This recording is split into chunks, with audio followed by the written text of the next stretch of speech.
ಚಿಂದಿ ಉಡಾಯಿಸೋ ಖಾರ ಬಣ್ಣ ರುಚಿಯನ್ನು ನೀಡುತ್ತದೆ. ಆಚಿ ಮೆಣಸಿನ ಪುಡಿ ಚಿಂದಿ ಉಡಾಯಿಸೋ ಖಾರ ಬಣ್ಣ ರುಚಿ. ಕಾಂಗ್ರೆಸ್ ಪಕ್ಷದಲ್ಲಿ ಸಾಕಷ್ಟು ಅಸಮಾಧಾನಕ್ಕೆ ಗುರಿಯಾಗಿದೆ. ಸದನದ ಒಳಗೆ ಆರ್ಎಸ್ಎಸ್ ಗೀತೆ ಆಡಿರೋರು. ನನಗೂ ಅದೇ ಅಸಮಾಧಾನ ಸಮಾಧಾನ ಏನಂತ ಆರ್ಎಸ್ಎಸ್ ಗೀತೆ ಆಡಿದ್ದು ನಮಸ್ತೆ ಸದಾವತ್ಸಲೆ ಅಂತ ಆರ್ಎಸ್ಎಸ್ ಗೀತೆ ಆಡಿದ್ರು ದೊಡ್ಡ ಮಟ್ಟದಲ್ಲಿ ಚರ್ಚೆ ಆಗ್ತೈತೆ. ಬಾಬಾ ಸಾಹೇಬರು ಆರ್ಎಸ್ಎಸ್ ಬಗ್ಗೆ ಏನ್ ಹೇಳಿದ್ರು ಅನ್ನೋದನ್ನ ಕೂಡ ತಾವು ಪೋಸ್ಟ್ ಮಾಡಿದ್ರು. ಅದು ಒಂದು ಪ್ರತ್ಯೇಕವಾದಂಥ ಸಿದ್ಧಾಂತ. RSS ಪ್ರತ್ಯೇಕ ಅದಕ್ಕೆ ಇಡನ್ ಅಜೆಂಡಾ ಇದೆ. ಹಾಗಂದ ತಕ್ಷಣ DK ಶಿವಕುಮಾರ್ RSSಗೆ BJPಗೆ ಹೋಯ್ತಾರೆ ಅಂತ ಅರ್ಥನ.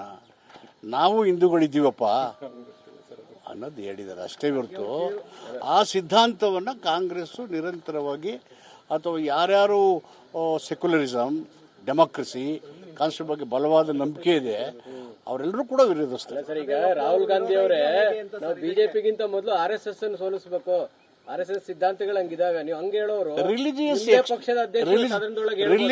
ರಿಲಿಜಿಯಸ್ ಎಕ್ಸ್ಟ್ರೀಮಿಸಮ್, ಧರ್ಮಾಂಧತೆ, ಪ್ರಜಾಪ್ರಭುತ್ವಕ್ಕೆ, ಸಂವಿಧಾನಕ್ಕೆ, ದೇಶದ ಬಹುತ್ವಕ್ಕೆ ದೊಡ್ಡ ಆಘಾತ ಉಂಟು ಮಾಡುವಂತ ಸಂಘಟನೆಗಳು ಯಾವುದೇ ಇದ್ರೂ include RSS we should condemn. Statement Congress ಪಕ್ಷದಲ್ಲಿ ಸಾಕಷ್ಟು ಅಸಮಾಧಾನಕ್ಕೆ ಗುರಿಯಾಗಿದೆ. ಸದನದ ಒಳಗೆ ಆರ್ಎಸ್ಎಸ್ ಗೀತೆ ಆಡಿರೋರು. ನನಗೂ ಅದೇ ಅಸಮಾಧಾನ ಸಮಾಧಾನ ಏನಂತ ಆರ್ಎಸ್ಎಸ್ ಗೀತೆ ಆಡಿದ್ದು ನಮಸ್ತೆ ಸದಾವತ್ಸಲೆ ಅಂತ ಆರ್ಎಸ್ಎಸ್ ಗೀತೆ ಆಡಿದ್ರು ದೊಡ್ಡ ಮಟ್ಟದಲ್ಲಿ ಚರ್ಚೆ ಆಗ್ತೈತೆ. ಬಾಬಾ ಸಾಹೇಬರು ಆರ್ಎಸ್ಎಸ್ ಬಗ್ಗೆ ಏನ್ ಹೇಳಿದ್ರು ಅನ್ನೋದನ್ನ ಕೂಡ ತಾವು ಪೋಸ್ಟ್ ಮಾಡಿದ್ರು. ಅದು ಒಂದು ಪ್ರತ್ಯೇಕವಾದಂಥ ಸಿದ್ಧಾಂತ.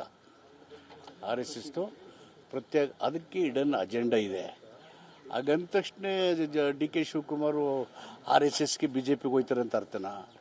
ನಾವು ಹಿಂದೂಗಳಿದ್ದೀವಪ್ಪ ಅನ್ನೋದು ಹೇಳಿದ್ದಾರೆ ಅಷ್ಟೇ ಹೊರತು ಆ ಸಿದ್ಧಾಂತವನ್ನು ಕಾಂಗ್ರೆಸ್ಸು ನಿರಂತರವಾಗಿ ಅಥವಾ ಯಾರ್ಯಾರು ಸೆಕ್ಯುಲರಿಸಮ್ ಡೆಮಾಕ್ರಸಿ ಕಾನ್ಸ್ಟಿಟ್ಯೂಷನ್ ಬಗ್ಗೆ ಬಲವಾದ ನಂಬಿಕೆ ಇದೆ ಅವರೆಲ್ಲರೂ ಕೂಡ ವಿರೋಧಿಸ್ತಾರೆ. ಸರ್, ಈಗ ರಾಹುಲ್ ಗಾಂಧಿ ಅವರೇ ನಾವು ಬಿಜೆಪಿಗಿಂತ ಮೊದಲು RSS ಅನ್ನು ಸೋಲಿಸಬೇಕು, RSS ಸಿದ್ಧಾಂತಗಳು ಹಂಗಿದಾವೆ, ನೀವು ಹಂಗೆ ಹೇಳೋರು